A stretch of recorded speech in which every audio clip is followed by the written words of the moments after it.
Hello, welcome to National Coming Out Day. And hey, we'll make it International Coming Out Day on The VUU.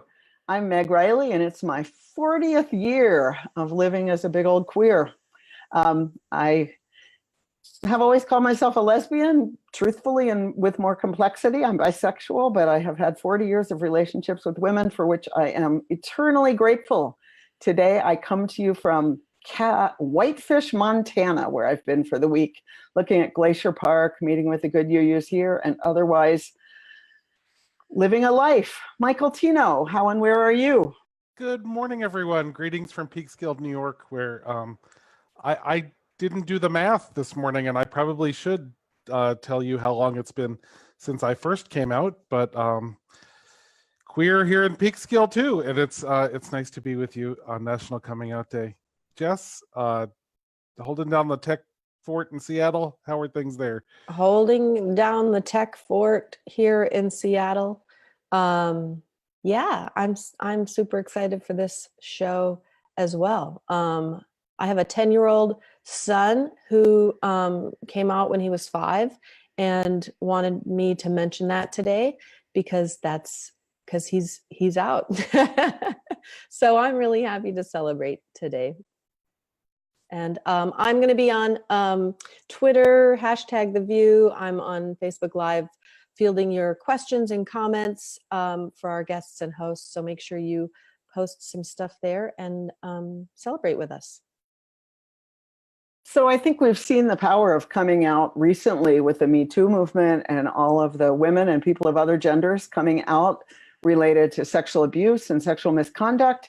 And today we're going to share some powerful stories which include pain, but which are also stories of joy and power. And just to say that even if it appears that we're not being listened to, which it certainly has appeared on many fronts with many stories, still the power of telling the stories allows you to find the people that you want to know.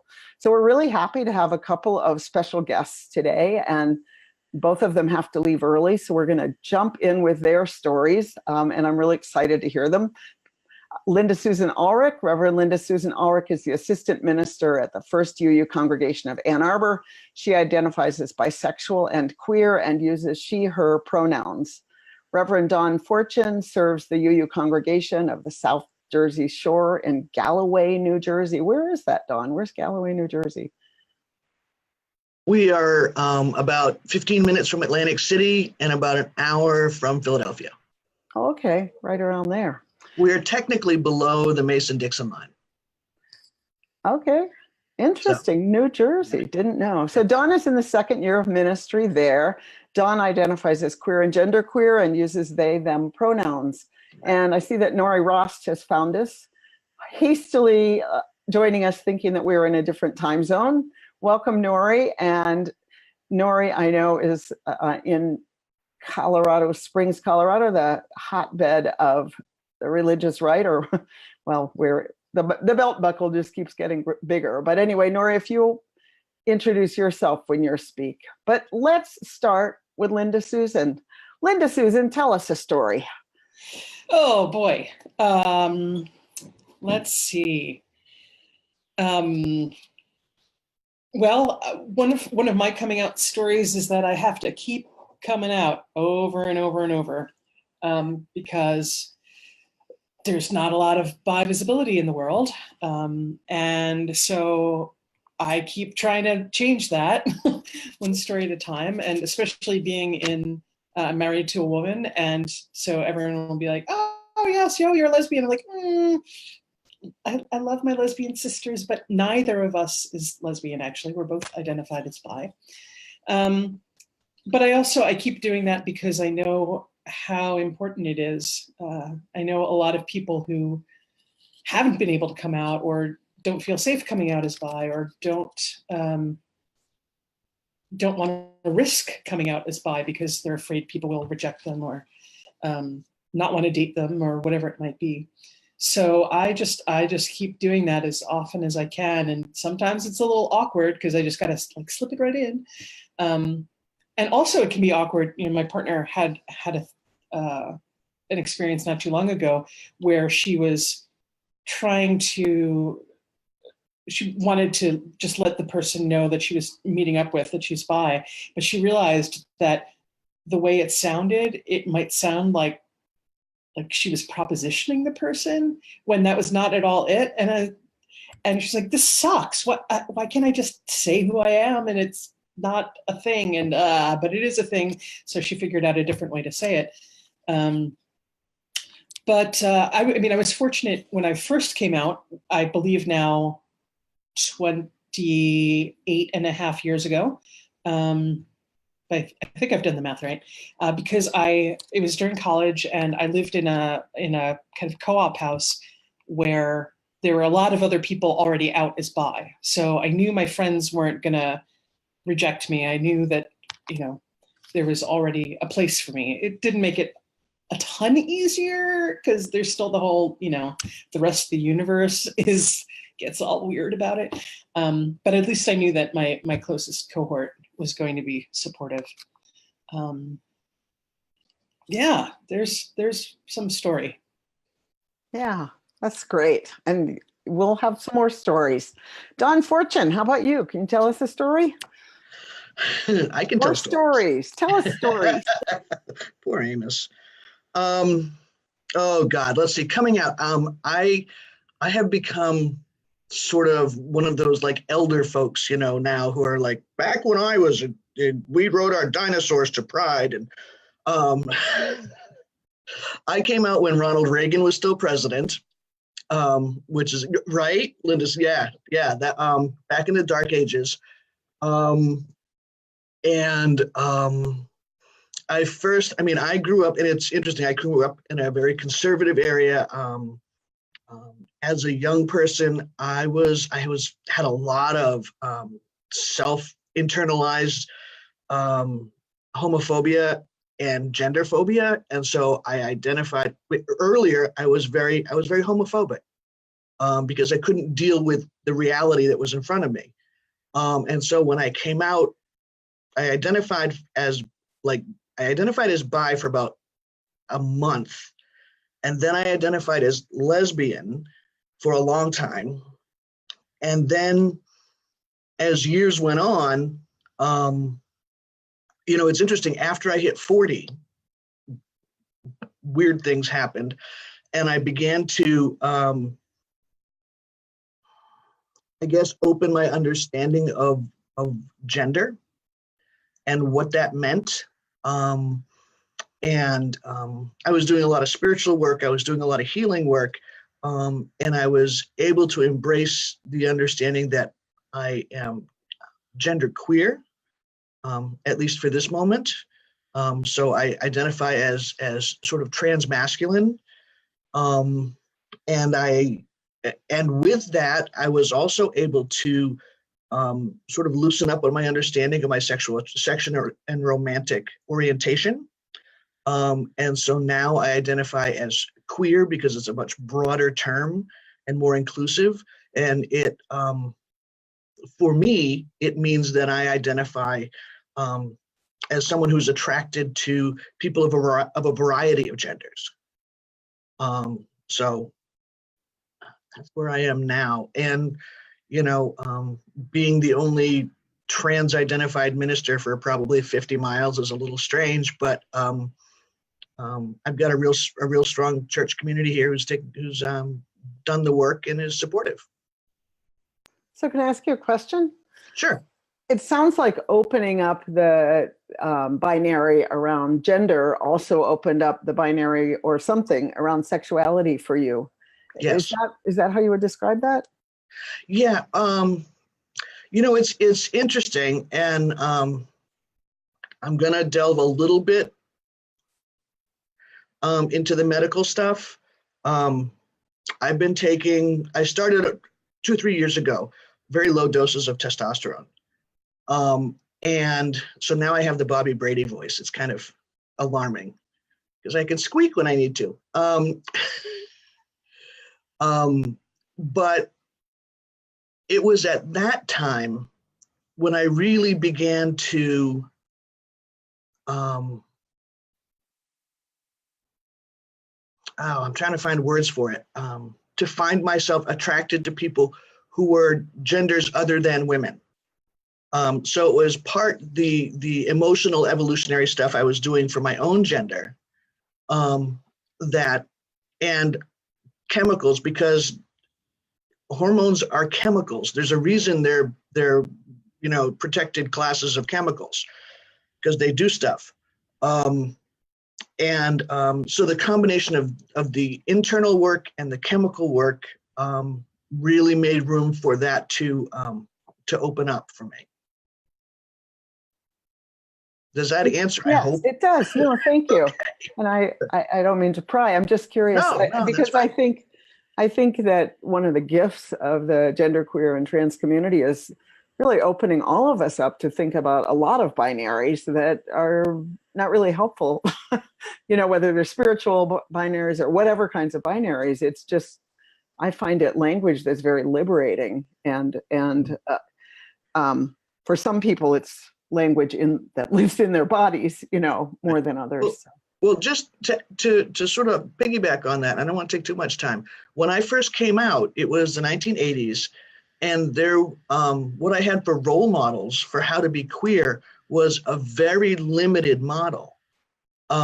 My understanding of myself as butch and my comfort in presenting as in a masculine way was very much judged and shamed by the lesbian community at the time, because that was considered to be buying into the patriarchy, right? You want to be the oppressor. I'm like, no, I just want to be me, and this is how I'm comfortable. But at that time, the standard issue lesbian uniform was the non-threatening social worker, Birkenstock wearing. It was this sort of very non-threatening, very gender neutral presentation for bodies that were identified as female, and it just didn't fit for me. And so thankfully, I'm not on the leading edge of any sort of gender revolution here by any means, but when that happened, I began to have language for what I was feeling. And I think that's the biggest part of what coming out does, is it gives those of us who don't have language words to explain what's been going on inside, and a way to express that. If I can jump in for 1 sec, sure, jump in. About the thing about the language is that that's part of why I keep the label bisexual, is that for me, it never had anything to do with a binary. It's just, I'm attracted to people of my gender and people of other genders, which pretty much covers all the territory I can think of. But it's a really important term historically and politically for people to be able to find community. Because when you look up, and thankfully things are opening up where people can find much more specifically language that describes their experience accurately. And I still think that, a lot of us use bi plus as the umbrella term for pansexual and sexually fluid and a whole host of others. But yeah, that ability to find your people is a big part of why I don't let that go. So I just wanted to toss that in. Thanks. Nori Rost, you identify as queer and use she, her, hers, but tell us more about yourself. Tell us some stories about your coming out.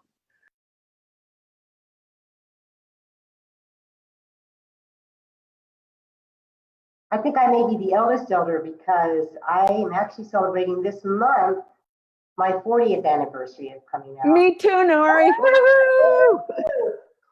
I came out in 1978 when I was 16 years old.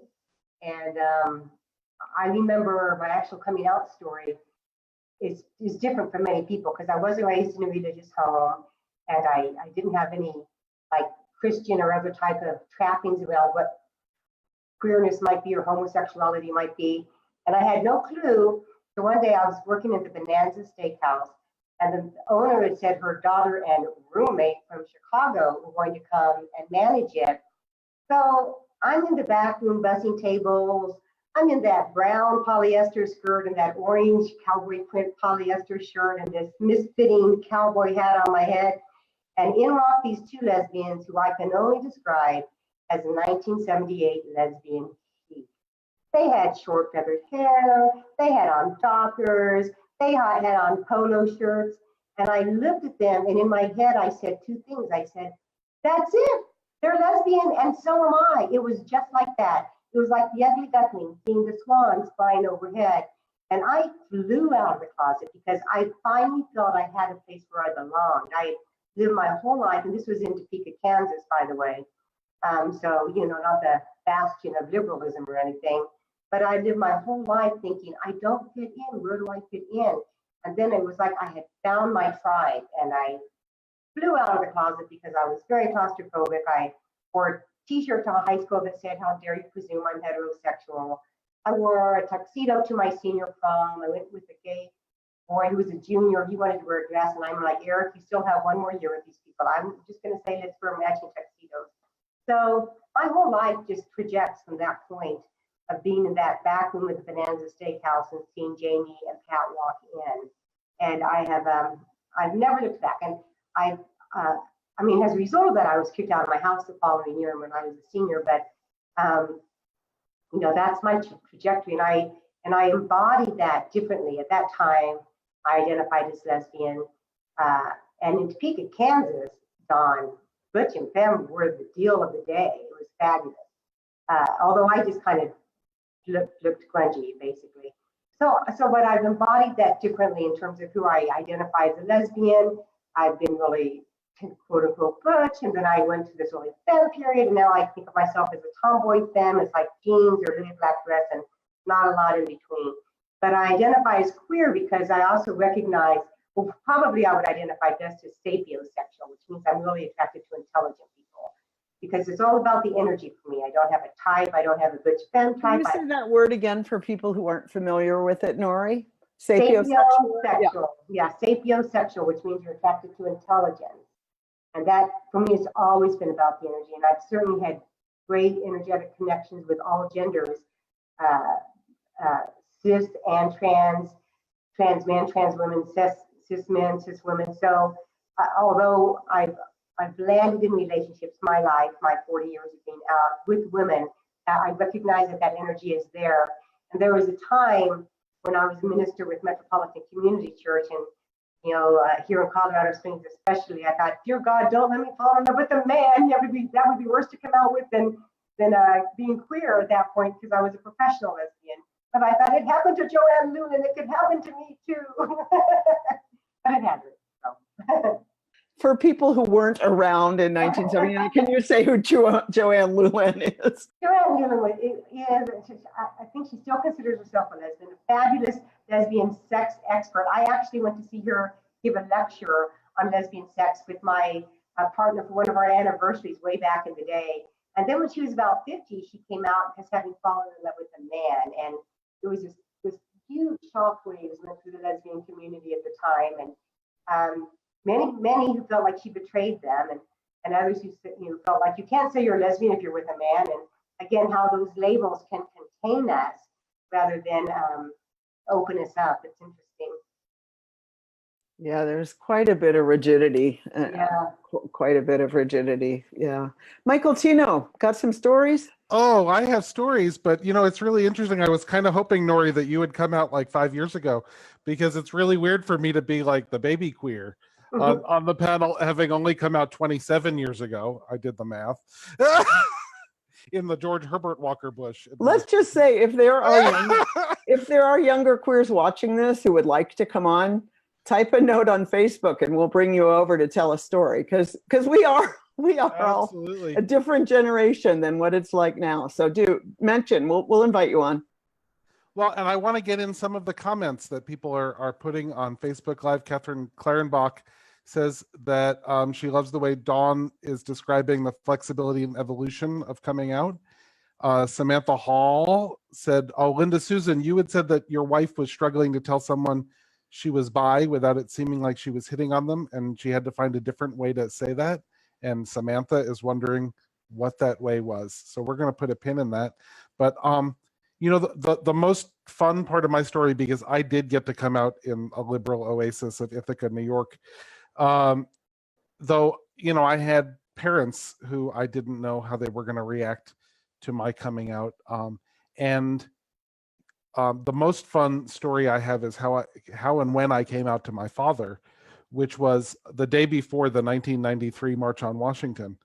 And at the time, I had graduated from college and I was living with my parents for a while before I went off to grad school. So I was living in their house and planning on driving down to Washington, D.C.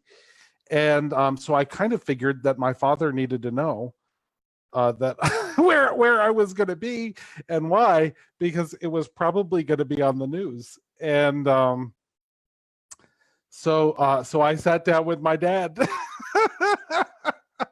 the day before the March on Washington, which Meg, I know you have stories about too, and it's funny. I was not a Unitarian Universalist at that point, so any consciousness of there being organized Unitarian Universalists at that march is totally lost on me.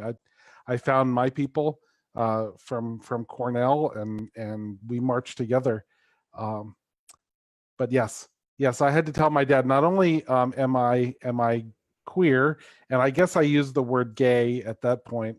Though it was interesting when I came out as bisexual, not as an accurate description of to whom I was attracted, but as a marker that I didn't want lesbian and gay people circumscribing to whom I might be attracted. And I use that word, and I used to define myself in college as politically bisexual, because I was attracted to men and masculine people, but I wasn't gonna let some social construct say you may not ever be attracted to feminine people or women. So yes, I had to sit down and come out to my dad before I made a 5-hour trip to Washington, D.C. to march with, what was it, 1 million people, and possibly be on the news. So Lindasusan, do you want to let us know the answer to Samantha's question real quick before? Sure. It's not it's not earth shaking.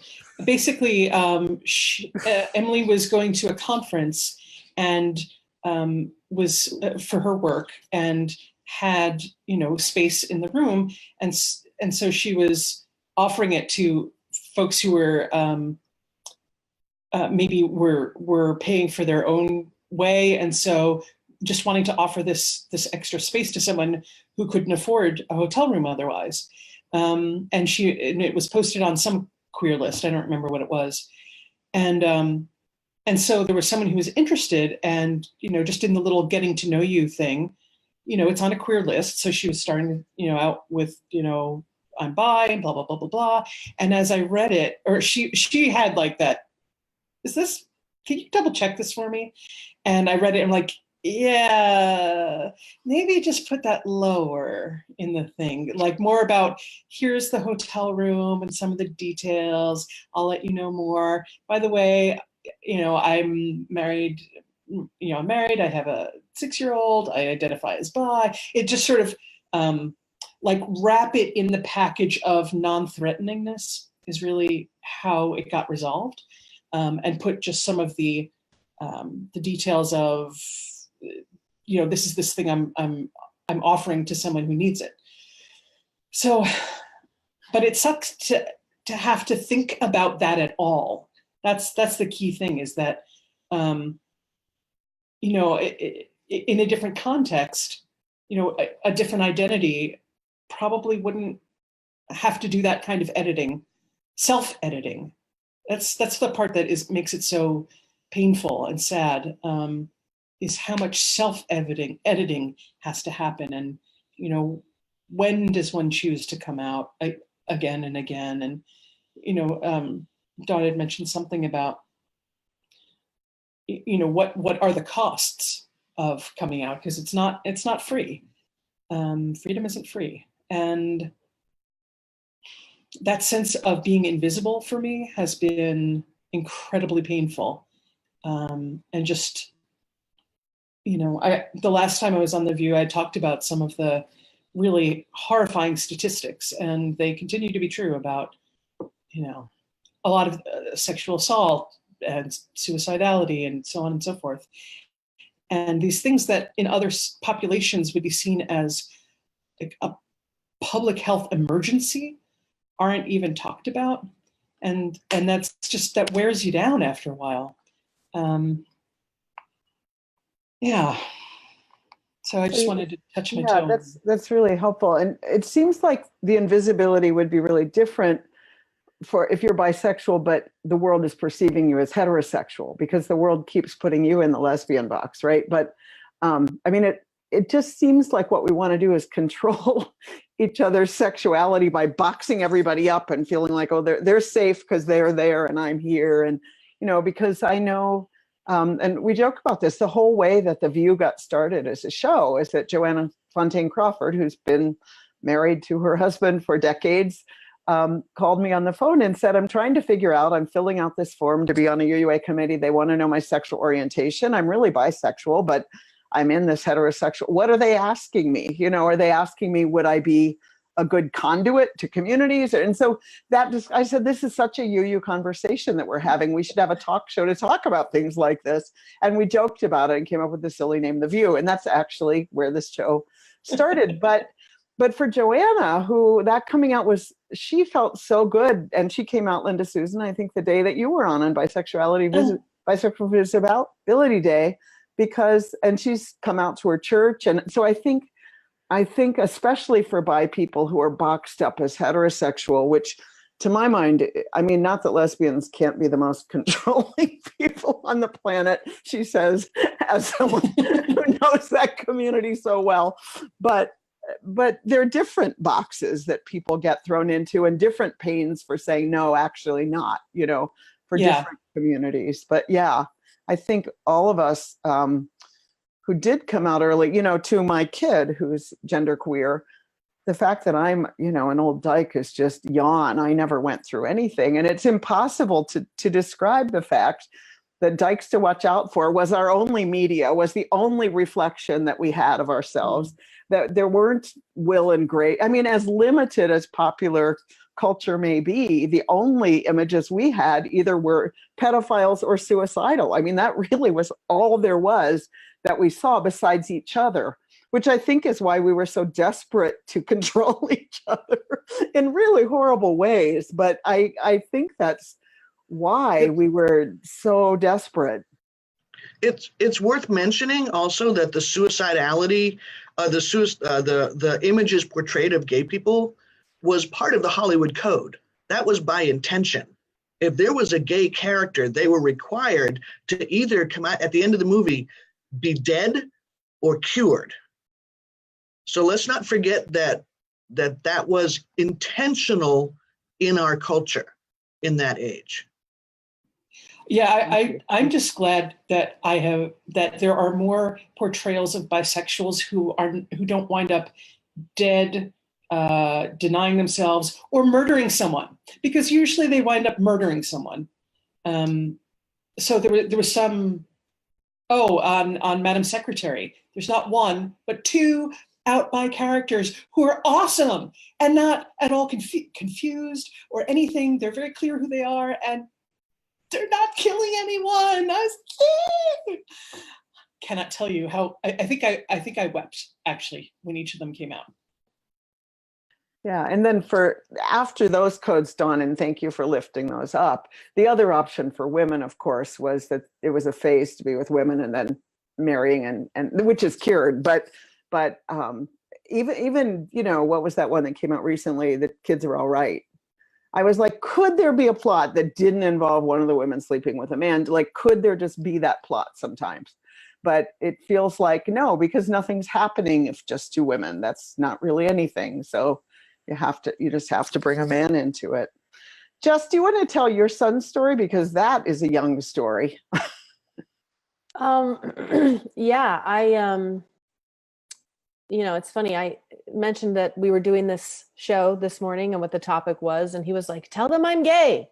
So he's he's 10, and so he's at a interesting, you know, time and place where he is. Sorry, I'm trying to talk and focus while I'm doing tech stuff.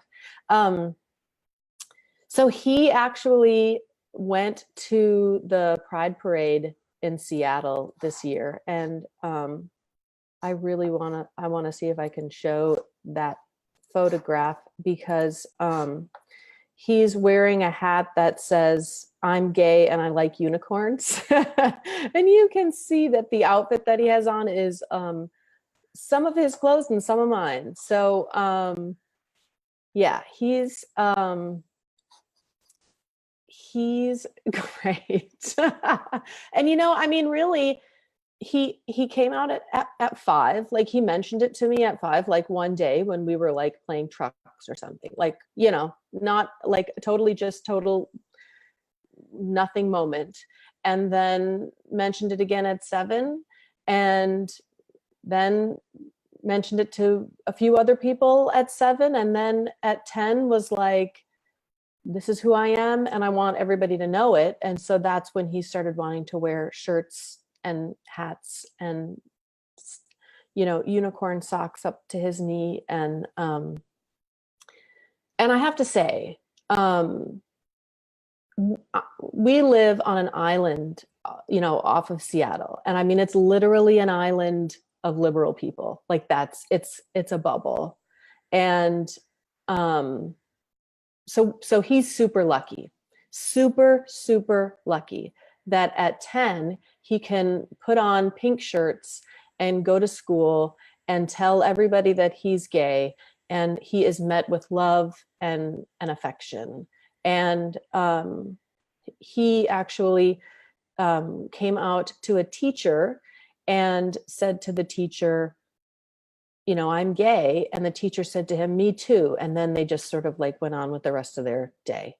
And that's one of my favorite stories of him, because it was just like, that's it, and I don't think this is unusual for his generation. And I'm fascinated by how this, what this will mean for when his generation are adults, and what that will mean. As the parent of a 22-year-old genderqueer kid, I'll say that I think for 10-year-olds, it's probably better. It was incredibly painful to raise this kid, because it was fine until about age 8, when the boys hang here, the girls hang here, and there's no in between. And no one knew what to do with Jai. Like, the boys didn't want to hang out with Jai, and the girls didn't want to hang. And it was incredibly, those by high school it was hip, but those years, those formative social years, were just incredibly painful. And Jai's very introverted and very smart and thinking, and maybe a kid with a different personality. Liam sounds incredibly outgoing and stuff, but it was, there was a very heavy cost socially, and it was also very frightening. It was very frightening for me as a parent, and seeing my kid going to men's rooms at age 8 was very, very frightening to me. But women were so horrible to an 8-year-old who read as male. Boy, when people talk about this bathroom stuff, it's so visceral for me, because what did they think this 8-year-old would do to them? They were just these Minnesota white women just screaming at an 8-year-old who would not go to women's rooms after that. And, as a parent with no father in the family to accompany, I lived in a great deal of fear about that. And I can't even begin to know, because I know that kids protect us. I know that my kid protected me from some of the worst of it, but just watching the social scene. But I do see more and more young kids transitioning and claiming different genders and being genderqueer, and 5-year-olds using they them pronouns. And I mean, I feel like it's really opened up, and I love that. And I'm really happy for those younger kids, that hopefully the social scene will evolve to not be threatened if that becomes present in preschool instead of, I mean, I remember in preschool, the teacher said to me, not everyone knows that your kid is a girl. Maybe you should tell your kid to wear dresses. So I said to Jai, Joy, I wear skirts sometimes. And Joy said, that's great. You respond to them. I don't. And I went, oh, okay. We had that conversation then, but so this was a kid. And at age 5, I said, do you, and this I think is the quintessential gender queer thing.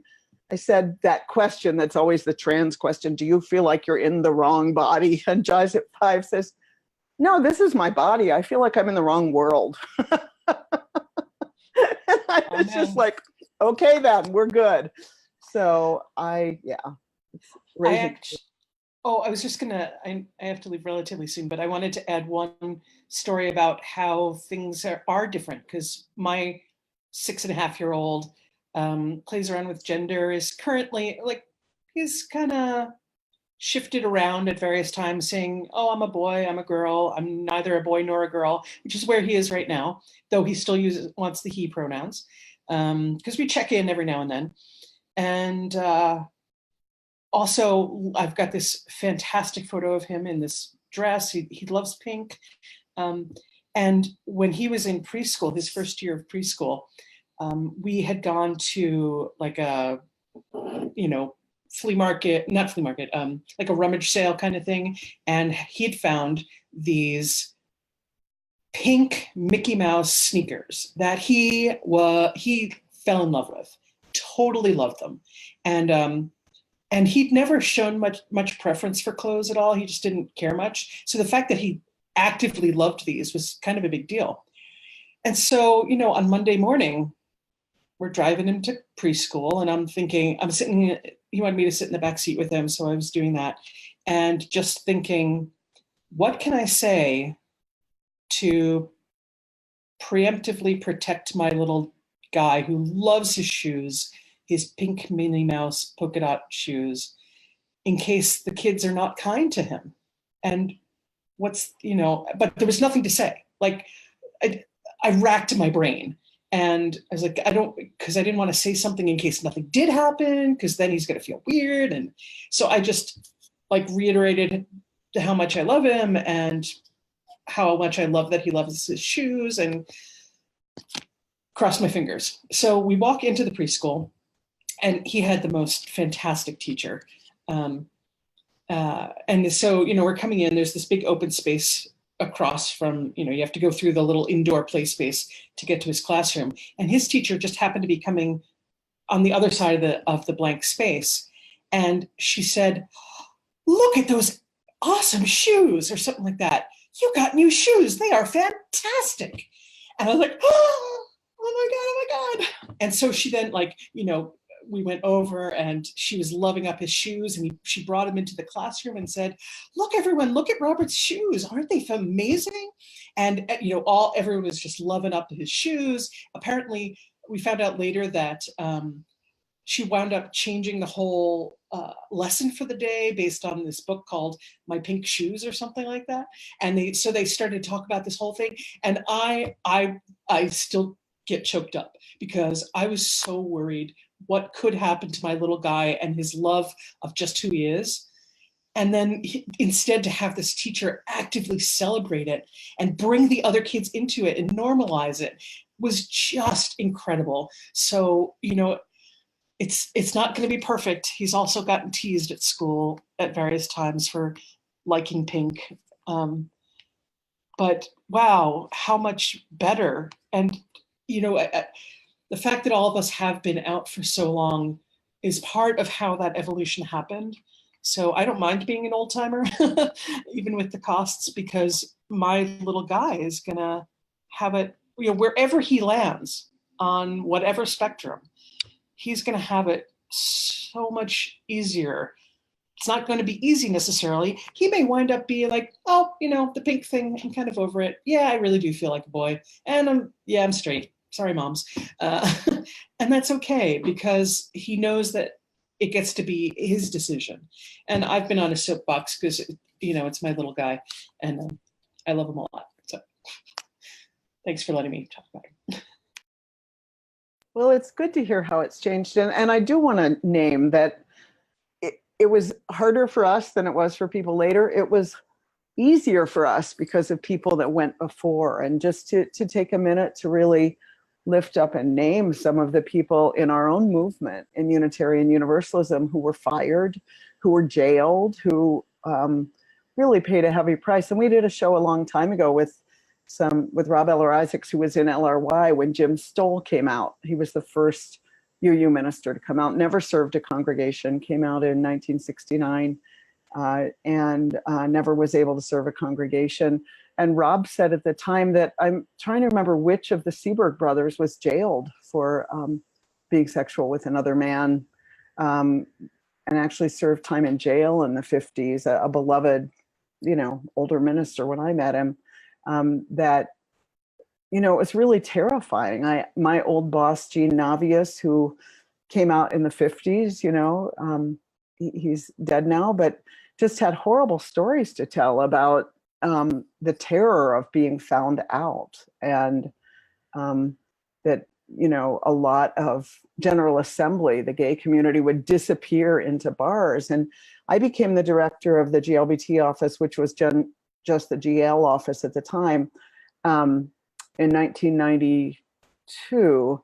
And even then, the ministers, which is called UU Lambda ministers, they met without any announcement in like this hotel room that you had to wander around and kind of know the secret handshake to get into. And they met after like everything else was over at 11 at night.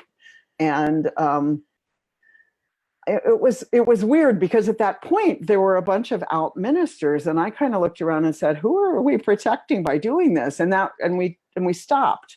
But for some of the people who did live their lives in closets, I just want to name the pain that they held, and also the people who dared to come out in those times. I think of Frank Robertson. I think of other people who lost jobs over it, and who I know even in the 90s, churches were afraid to hire queer ministers, which is pretty amazing now when you look around. But I'll put a hat off to Chuck Gaines, who ran the extension department, who refused to send extension ministers to churches that wouldn't consider queer folks. And in fact, that's where a lot of folks got their first jobs, was in churches where it wasn't a search committee. It wasn't that process at all. They were just placed.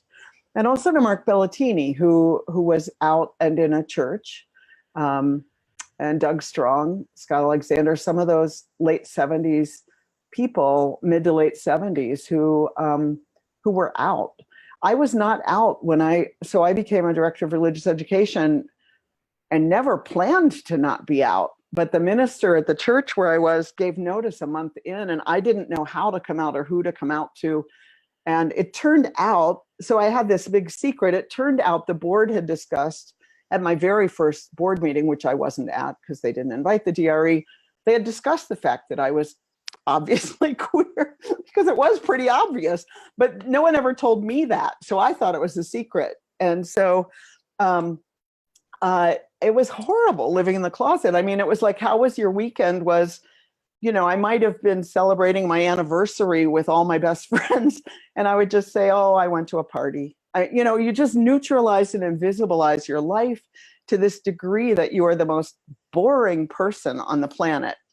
And when I went to China to adopt a kid, it was a whole bunch of lesbian couples, but it was like me and my business partner, me and my roommate, me and my, sister-in-law. Everybody had these cover stories, and we were the most boring bunch of women you would ever meet in your life, because we were all terrified that if we came out, of course, we wouldn't get our kids. And so nobody was saying anything about anything. And that it sounds like, yeah, so you had to be in the closet, but closets just, they make you think everything about you might be fake. They make you wonder, especially if you're trying to serve a religious community, because after we finally got more opening, I ended up talking to lots of friends who were in Christian faiths that weren't, where they would be fired if somebody outed them. And the cost of authenticity of who you are when you're trying to be a religious professional, it's kind of all you've got is who you are. And if you're not allowed to have a huge part of that, it undermines everything. And I think, honestly, I think that's a huge part of the problem the Catholic Church is having with sex abuse, is that they're forcing a huge percentage of their religious professionals to completely lie about who they are, both the women and the men and every other gender. And so, yeah, I want to name all the people who went before. Speaking of going, I need to say goodbye, Okay. but thank you so much for Yes. having me. Yeah, Bye, everyone. yeah. And Well- Catherine Clarenbach was asking about Jim Stoll. And Catherine, yeah, he served in Portland actually as a community minister. I remember because I went to college in Portland, and a woman, I was a house cleaner, a woman I was cleaning for said, "Oh, you're Unitarian. Oh, you know, I saw that they have a gay guy preaching there." And I thought to myself, this must have been about 1975. She said, "I thought to myself, who but the Unitarians would care about that?" And that's kind of what it was like.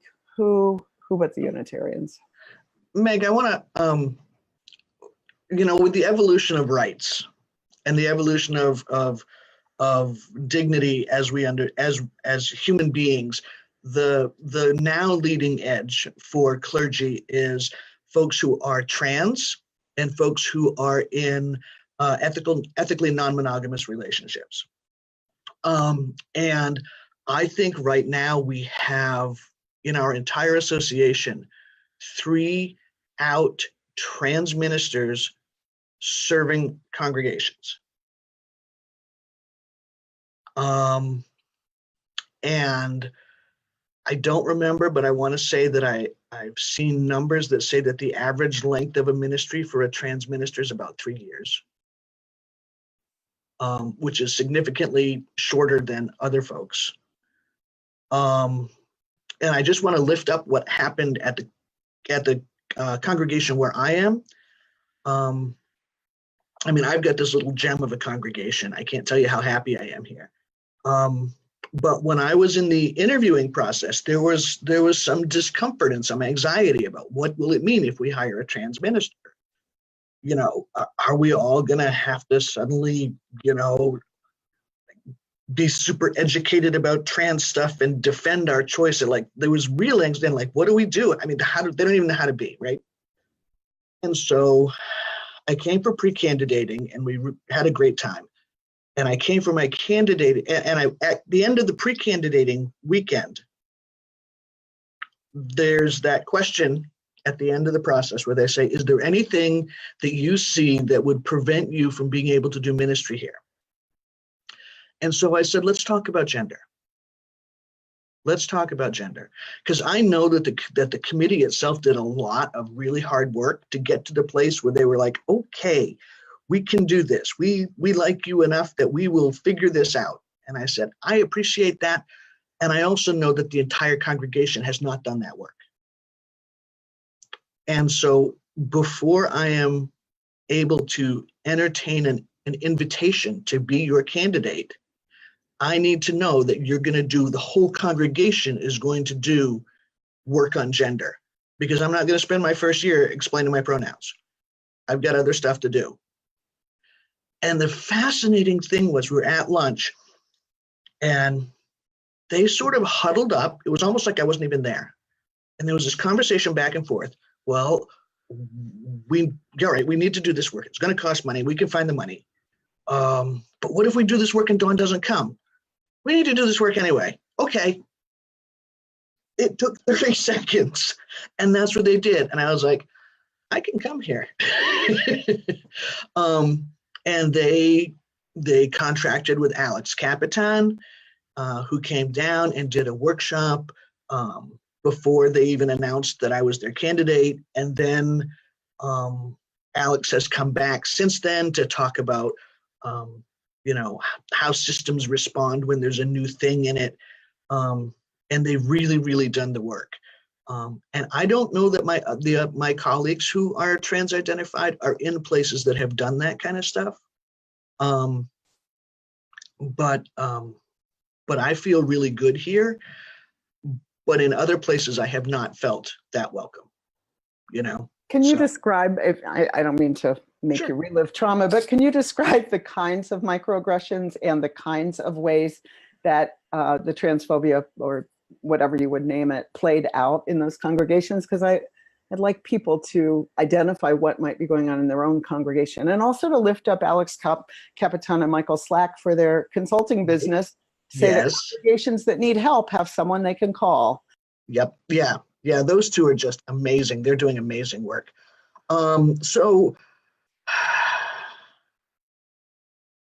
Because my pronouns are they, them, I get the regular sort of interrogation by retired English teachers who tell me that the language is inappropriate and I just can't do that. And when I correct people and say, excuse me, no, I use they, them pronouns, please use those. And they're like, oh, that's right. And the thing with a microaggression is that it's designed to not be enough to really talk about. You know, it's just a mosquito bite. But if you get enough of them, it's really miserable. I was in a conversation once with somebody at a congregation, and I said, you know, I use they, them pronouns, and the person said, I actually don't care. That wasn't actually microaggression, I don't think. You know, I've had that stuff. I mean, it's also challenging when I go to a congregation and there's no bathroom for me to use. This congregation, I love this place. The whole building was built 100% accessible, right? The whole building is accessible, wheelchair accessible. And they have two handicap, non-gendered handicap accessible single stall bathrooms. And one of them has a changing table. Yay, right? But bathrooms are a thing. I preached at a congregation at a church in Maine a couple weeks ago when I was up there, and you know, it's a facility where the churches, with the sanctuaries in one building, and the minister's office and the administrative offices are in the building next door. And I, you know, between the services, I said, you know, is there a place where I can go to the bathroom? And the minister's like, hang on, we have to go next door. And you can use the one in my office. Like I have to, like in the winter, I would have to put on a coat, you know, and get bundled up and walk down the block to use the bathroom. Because, or, you know, I could risk getting shouted at in the women's room, which happens. It actually happened on my drive up to Maine, that trip. I got challenged. I like stopped once and I got challenged by 5 different people in that restroom. Excuse me, this is the women's room. And so I dropped the Bobby Brady voice and I say, yes, I know. I bring my voice back up. And I adjust my posture so I take up less space. And since I've recently had top surgery, and so people look at me and make assumptions about the rest of my body. The bathroom thing right now for me, the bathroom thing is just the biggest pain in the neck at churches because it's so easy to fix. But anyway, but these folks here have been really great. And I've got to scoot out because I've got a staff meeting in 5 minutes. So thank you so much for being here, Dawn, and happy coming out day. Good to see everybody. All right, take care now. Great. It's great. Let's see. We have some other comments I wanted to bring in. Amanda Aikman says, in 1993, I pre-candidated at a church and heard they turned me down due to homophobia. The woman they called was very gracious to me, and a few years later, she came out and they had to deal with it. That was my mom's church, and she was on the search committee. And she looked at me, her lesbian daughter, and said, yeah, a lesbian minister, we're already weird enough. That would just make us too weird. And so it's good to see that we've moved on that and to lift up that what Dawn said about trans and gender queer folks and people in, what did she say, ethical non-monogamous relationships, you know, that hopefully we can evolve. Hopefully we can continue to evolve. And as people meet fabulous people, sadly, that old book, This Bridge Called My Back, sadly, the first people really are the bridges that get walked over, but but hopefully it evolves. And I just want to name, of course, that for queer people of color, it's like the intersectionality, that there are horror stories about all of it. So all of the identities together. We are a white group today, and as far as I know, and Aisha and Christina are both at the board meeting. So it's the coming out stories of people of color are always nuanced in different kinds of ways, just to say. And my own kid being a queer person of color, yes, there are nuances to all of this.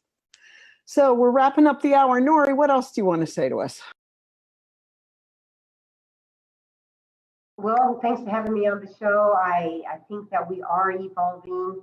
I remember when I was having a conversation with my son, who was 14 at the time, about dating. And I said, do you think you'll want to date boys or you'll want to date girls? And he said, well, I don't know. And then he thought about it and he said, actually, I think I'll date girls, but I'll always be very supportive of the gay and lesbian community. So, we're at least raising a generation, no matter how they identify, they're certainly more on board with the fabulous diversity of human life that's more diverse than we can even imagine. And I think that's going to create openings in the future that we can only just begin to see. Thanks. Michael, you got any last words here? I was just struck hearing people talk about kids, and I have a child too who's 5, and I check in with her too about how she feels about herself. And there was a long time when I would ask, do you think you're a boy or a girl? And she'd go, I'm a Nora. I'm like, okay, well, maybe my child is genderqueer, and maybe she will turn out to be, but I will continue to check in with her about that, right? And allow her to tell me how she identifies and make a course correction if I need to, if I've been using the wrong pronoun. And I think that's such a, it's such a different environment. And it's one of the things that Unitarian Universalism teaches parents to do.